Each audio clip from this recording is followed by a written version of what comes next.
اونایی که تو دست آقای نلبندیان میبینین وزنه چونه نیم کیلوه، نرخ نون 1600. این چون که آقای میریان میگه اینجا آرد شماره 1 یا 2 آرد شماره 1 که داره آقا نونوایی علم دانستن و هنر توانستن. ببینین رواش خشکی زده، اینا یکی از دلایلی که یک کمی هم خیس میکنه برای اینکه خشکی ها را برطرف کنه. اینم یه نونه محلیه در از که خمینی شهری.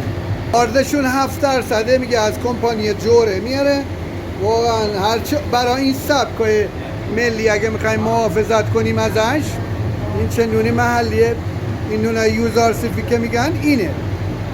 اون آوارا دیدین پاشید، اگر این آوارا این پاشید پشتش نمیچسبید که اینجوری قرمزا خوش رنگ بشه. توی تصویری که شما میبینین پشتش اینجا تو دست آقای نلبندیانه. الان خیلی هم عالی. 230 تا کیسه در ماه داره، 9 تا کیسه در روز داره. میگه کم میارم به شدت و مجبور است ببندید. اونایی که میگن آقا تازه با 150 تا با اینه برسونی، این تازه یه سبک کند رو داره کار میکنه با یعنی سرعت. من 9 میلیون 600 جریمه کرده به خاطر اینکه نپخته عرضه خارج از شبکه داشت. متوجه شدی آقای جلال؟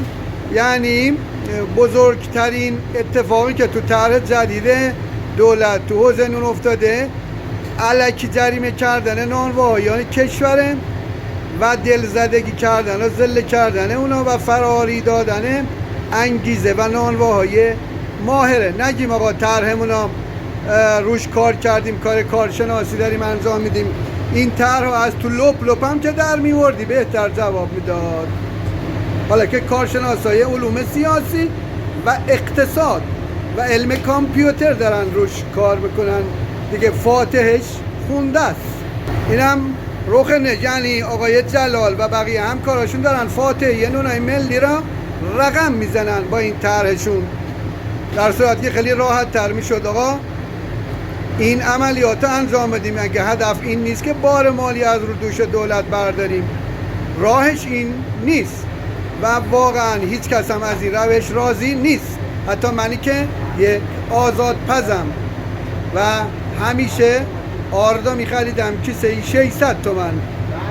این راه درست استفاده بهینه از سرمایه ملی نیست.